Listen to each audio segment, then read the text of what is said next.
It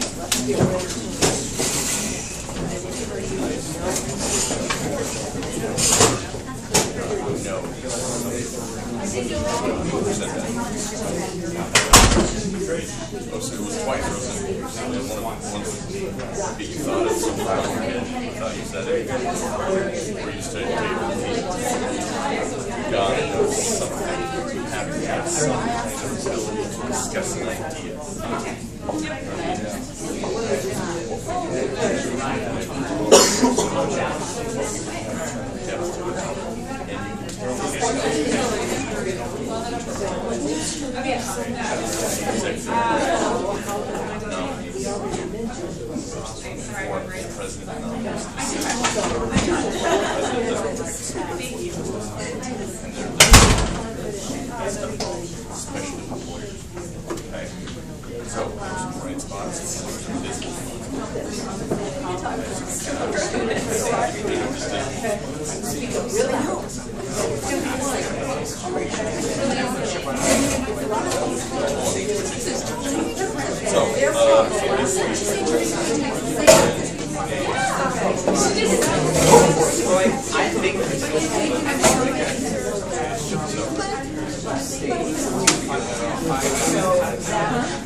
Okay, so after this round, okay, we gotta put this room back to what it looked like when you arrived. So you guys got in here before I did, so we need to get the regular chairs out there, and then everything else set up. Okay. Then Mr. Martin wants his picture, and then we'll go out and see how we do.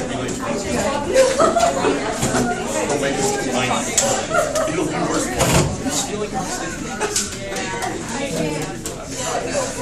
So, really hard out here.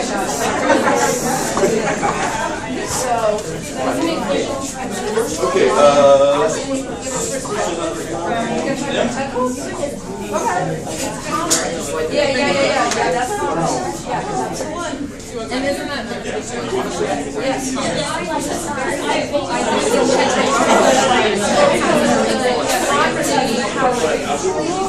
And then what happens is more as this state maybe talking certain powers to go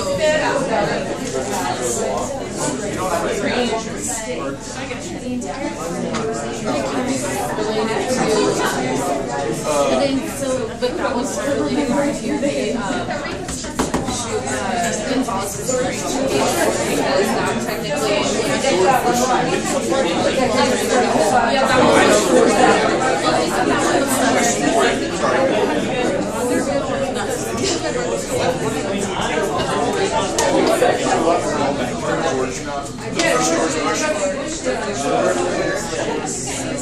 oh, yeah.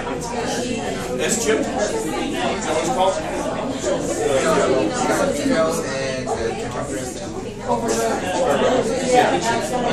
That's embarrassing.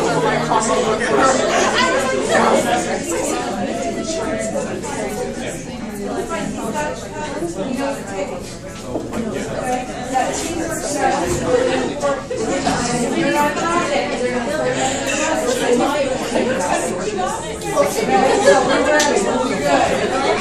There's 1 minute. There's 1 minute.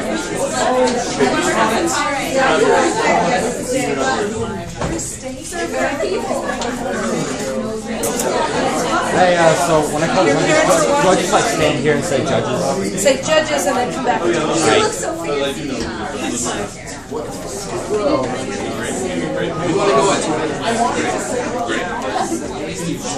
At least you didn't say anything.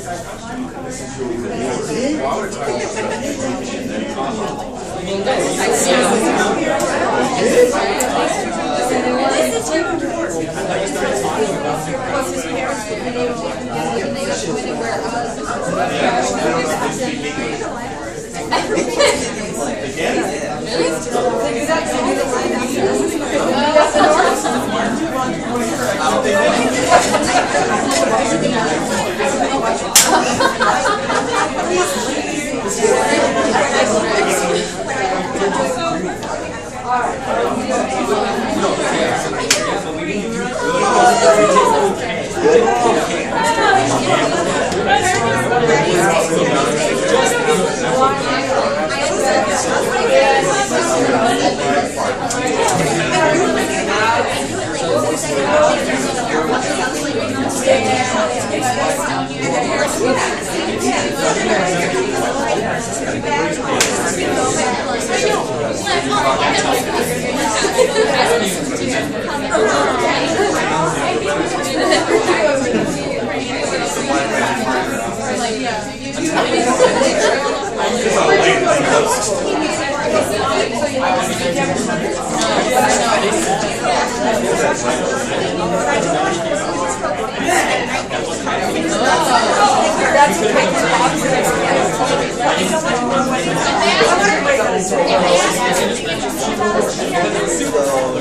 Just kidding, guys.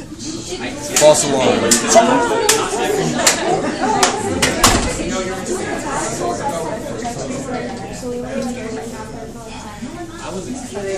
Man, what is holding us so long? Yeah.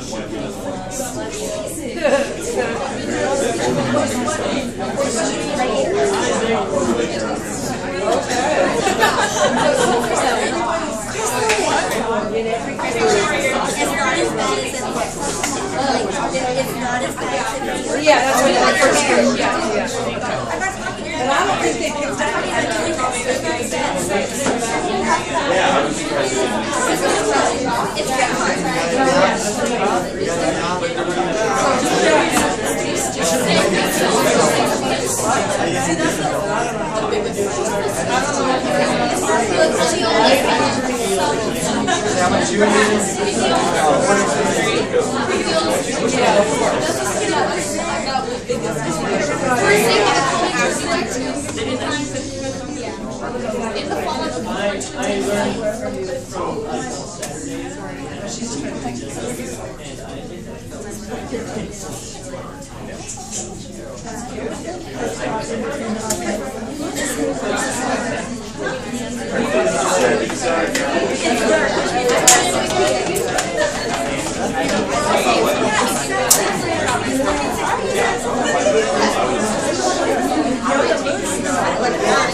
Ryan? No. Ryan?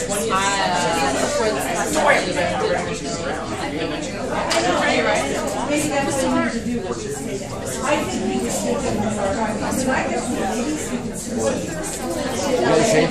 Huh? You got a shade? Yeah, outside. Why? We lost us like the president is entering the building. There's an assassin in the room.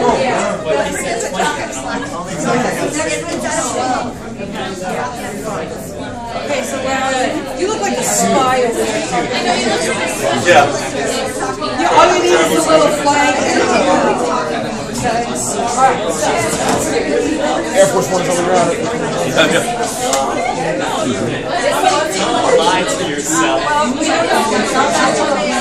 But seriously though, where are these judges? How old is this computer? Ooh, that looks like 02, like Yeah. youngest. That thing's at least seen a decade. That's a decade old. Easy. Probably not as old as I am, but Right.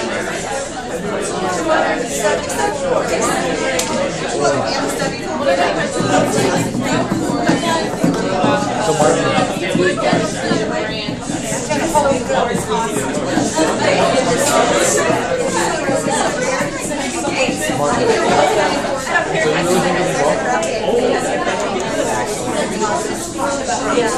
And that's the worst you can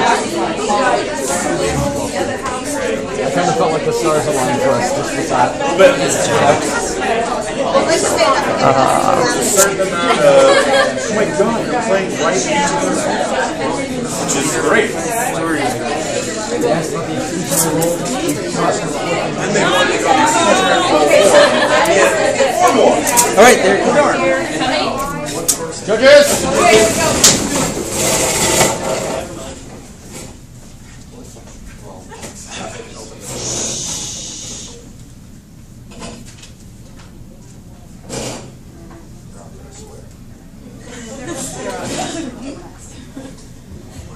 Okay, this is the last round, so let's hit it out of the ballpark. And the crowd's going wild. The judge wasn't there. The judge wasn't there.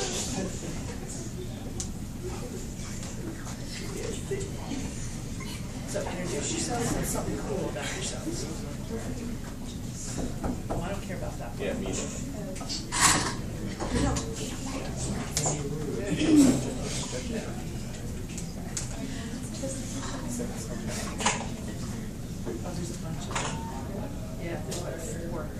Let's let them stand around for a while. It's getting warm in here. It's Must have a really lot to hot. say. Yeah. Please sit down. Oh, we've decided outside, the judges unanimously have decided you're all going to stay and do the third question. Cool.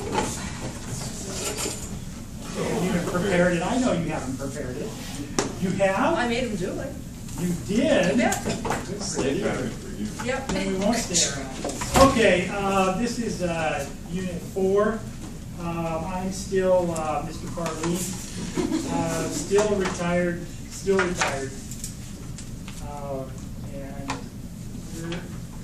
And we're going to do question 2.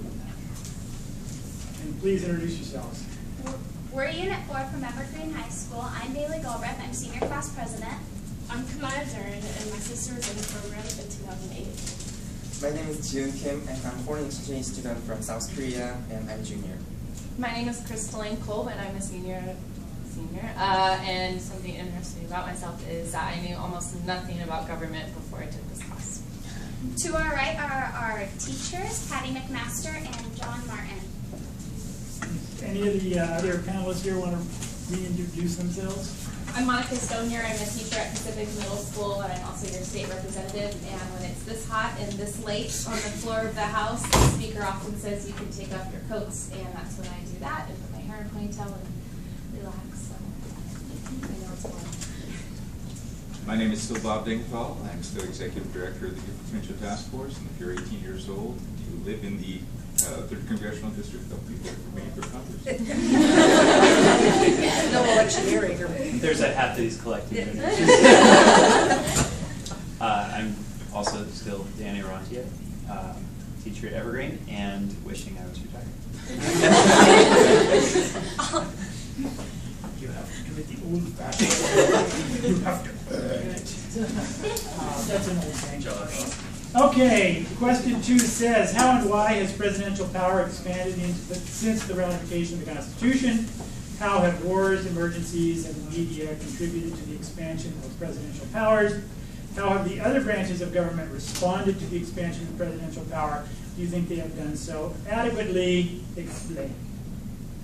Theodore Roosevelt once said that the executive power was limited only by specific restrictions and prohibitions appearing in the Constitution or imposed by Congress. A major idea discussed in the Philadelphia Convention was the creation of the executive branch. After the ratification of the Constitution, founders included an executive branch. With these enumerated powers of the executive branch stated in the Constitution, the President's power has expanded with the expansion of the United States. With the Articles, a more defined role is shown, of the President is shown. Article 2, Section 2 states, the President shall be the Commander-in-Chief of the Army and Navy of the United States. He shall also have the power to make treaties, and that the President shall have the power to fill up all vacancies during the recess of the Senate. President Taft stated, the President can exercise no power which cannot be traced to be some specific grant of power or just implied. During times of war and emergencies, presidential power has increased because of the need for citizens' immediate action. During times of crisis, oftentimes a president will exercise certain implied powers not granted in the Constitution. Congress in 1836 passed the Habeas Corpus Suspension Act, which authorized President Abraham Lincoln during the Civil War to suspend the writ of habeas corpus. Also, President George W. Bush in 2006 created special military commissions to try alleged terrorists, like in the Supreme Court case of Hamdi versus Rumfield. This went against the Uniform Code of Military Justice passed by Congress in 1950 and the Geneva Convention, an international treaty that the U.S. signed in 1949. As significant as wars and emergencies, part of the presidency also comes from the media. Thomas Mann stated in The Broken Branch, the presidency gained enormous power through the 20th century and public expansion about what the occupation could and should accomplish toward. This can be shown through the popularity polls or opinions polls published by the media. Opinion polls taken toward the end of the Civil War showed 69% of Americans believed sending troops to Vietnam was a mistake. This Vietnam poll greatly influenced President Johnson's action during this war. Recently, President Obama was faced with a tough decision as a member of the United Nations in the conflict of Syria. President Obama wanted to take immediate action, while the American citizens did not feel it was necessary, which was shown through opinion polls. This influenced the president's decision, and he did not go through with his plan for Syria. The other branches of the government have each responded differently to the expansion of presidential power in order to combat with this expansion of power. The legislative branch and the president tend to have a difficult history. In the case of U.S. v. Nixon, the prosecutor in the Watergate scandal summoned tape recordings made of President Nixon discussing the scandal with some of his advisors.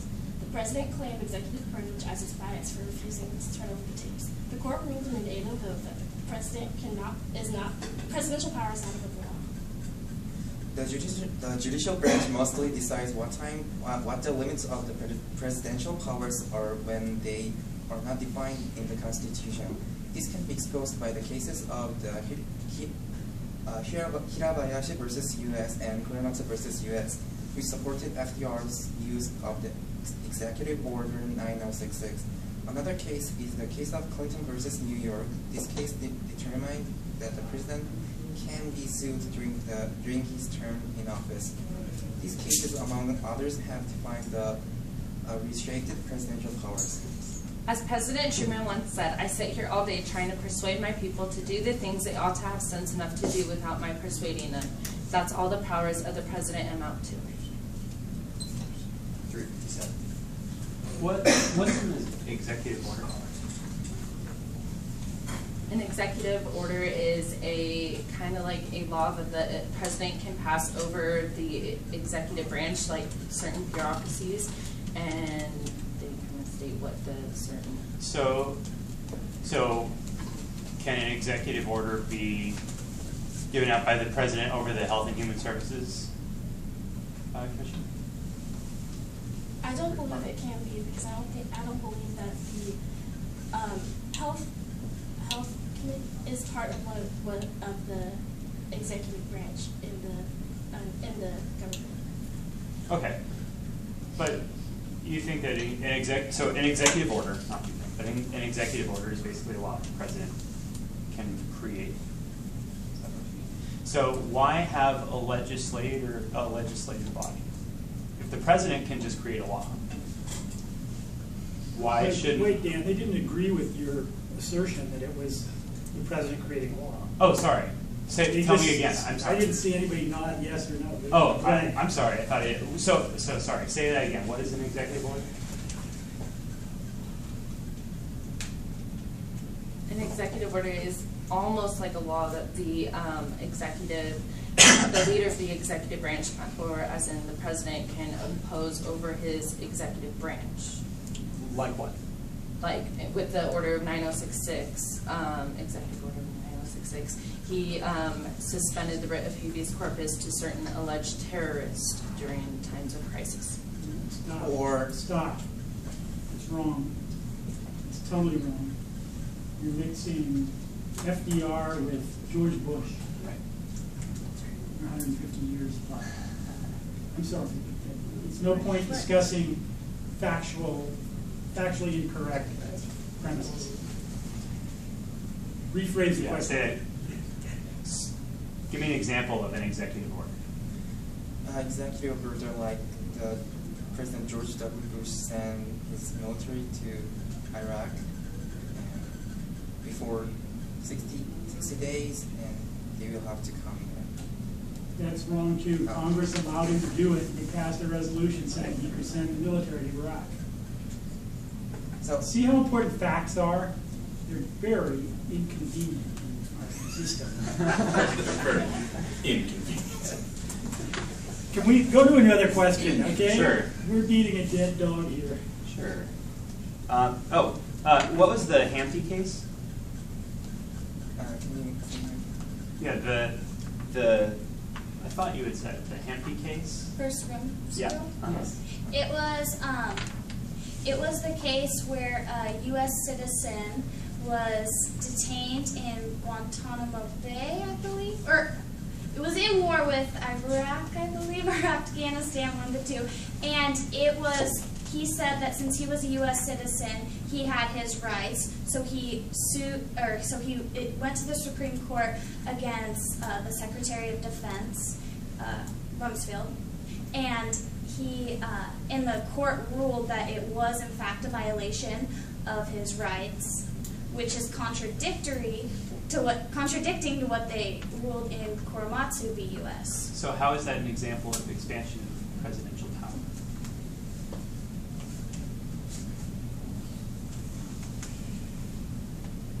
Or is it a limit on presidential power?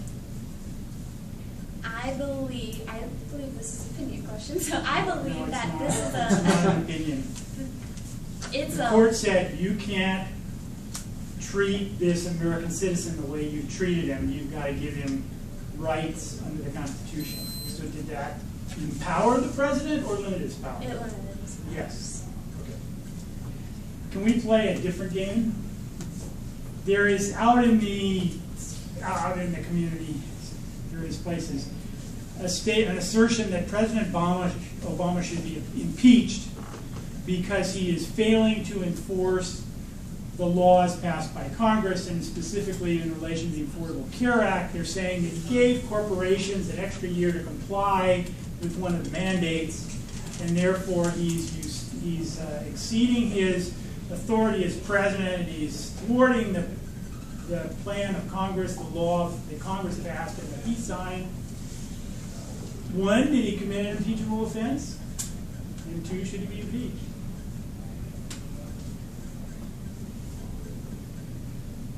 The short question is, does he have the power to suspend the enforcement of federal laws?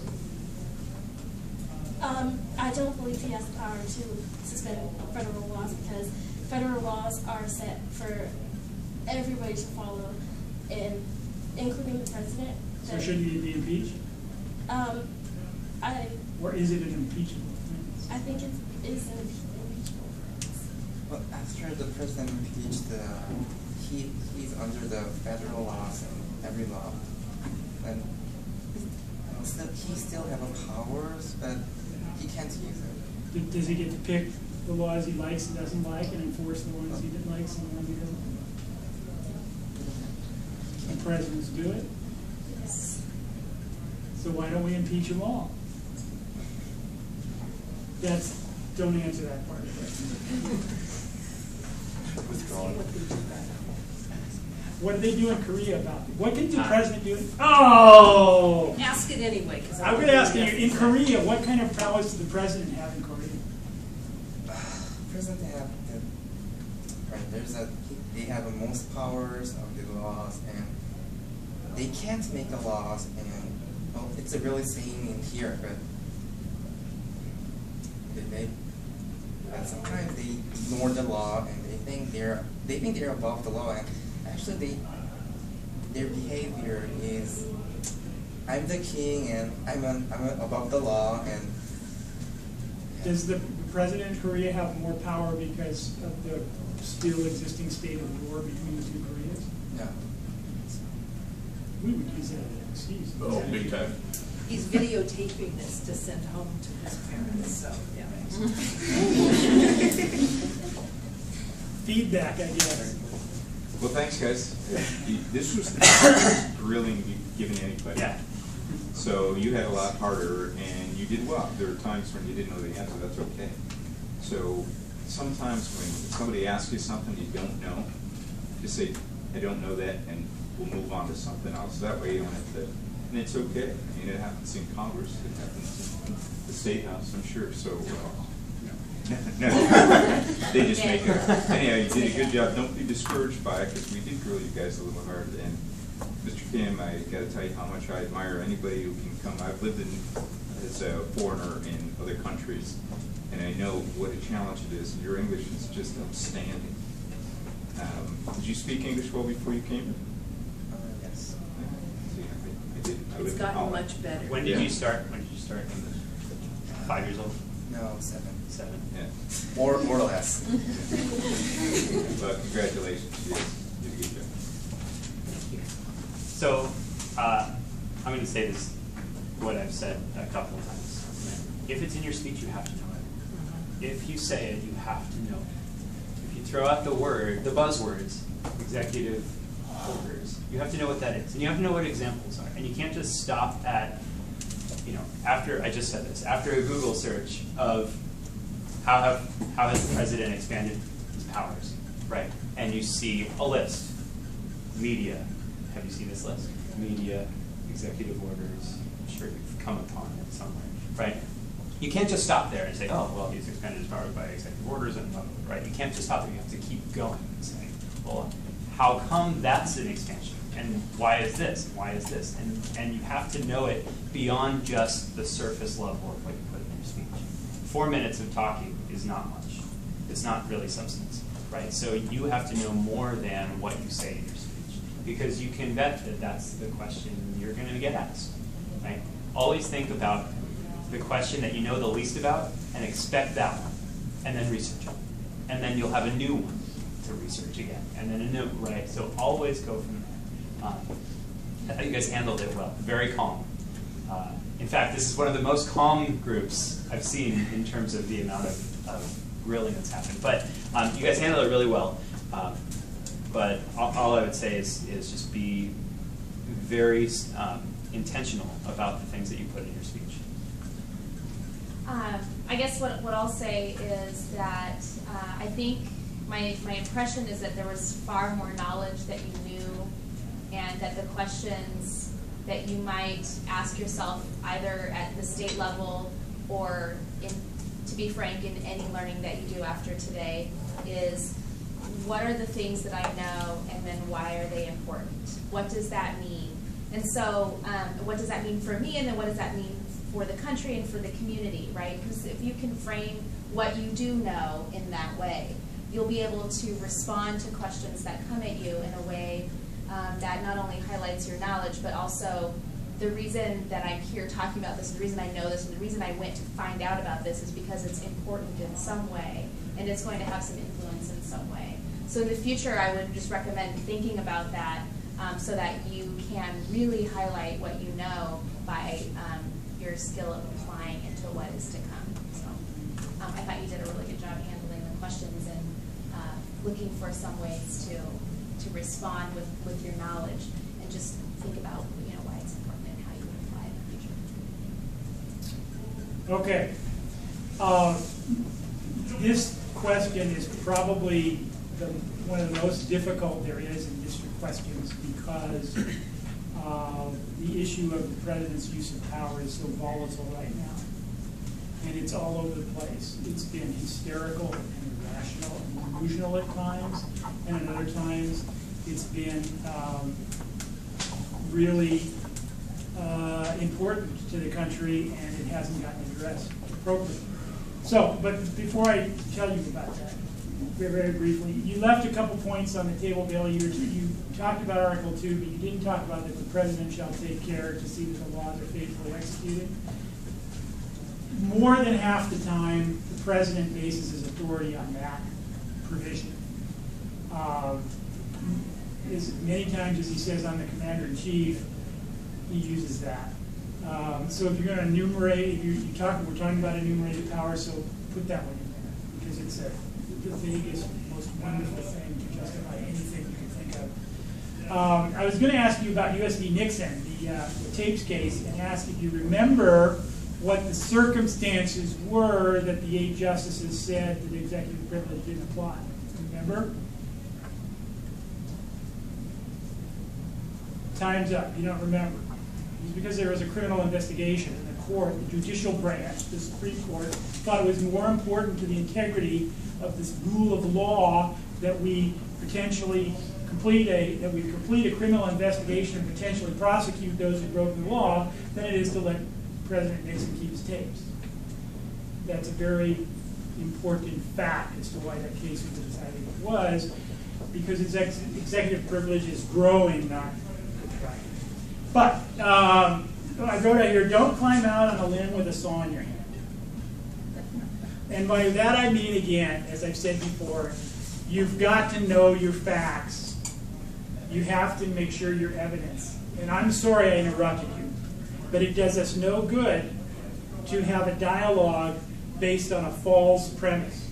If what you're saying is absolutely mistaken, then it does better for me to stop you and ask you about other things you know, because I know you know a lot, and you've cherry-picked, a gazillion things. I'd rather have you talk to me about things you know than things you're unsure of and where you sort of made a guess. And for competition, that's fatal in Olympia. You can't do that. But you're a lot of fun. Don't give up. Keep going. You've got good instincts about how this game is played, which is not the purpose of We the People. But in my capacity here today, that's part of one of my personas. So thanks a lot for playing. Now tell them what they've won. Oh wait, that's outside. So thank you very much. Thanks. And we're adjourned. Thanks, Bill.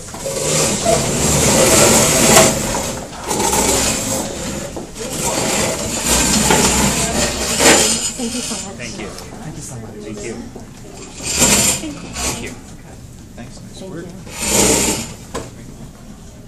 This is not very efficient. I'm going to change the direction back. Good job. Good job. Thank you. Thank you. Thanks a lot. Thank you. Good luck. Yeah. Okay. Now, what I need to tell you is that was brutal, and it wasn't your fault. Okay, so let's give it up for them.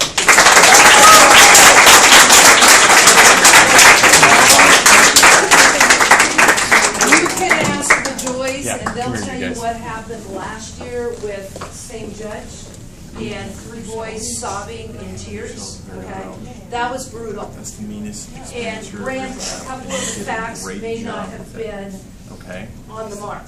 Okay, I'm going to join in What on just this happened over that here wasn't is an fair. example of And their issues, you guys are my not people. yours. Now, I don't give foo-foo compliments. So, I don't say nice things We're when they're going to not clean up the deserved. room, and then Okay? we'll debrief. So, Okay? this is important that you Let's understand find where I'm out. coming from. Or you're not actually.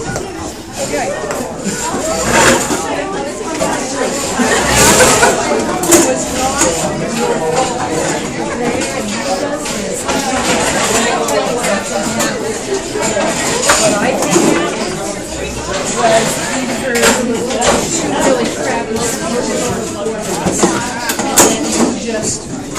To be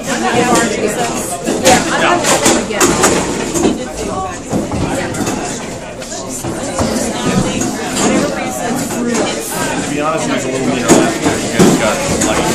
You did nothing wrong. Yeah. You answered it as best. You answered it exactly how we told you. Yeah. It was you.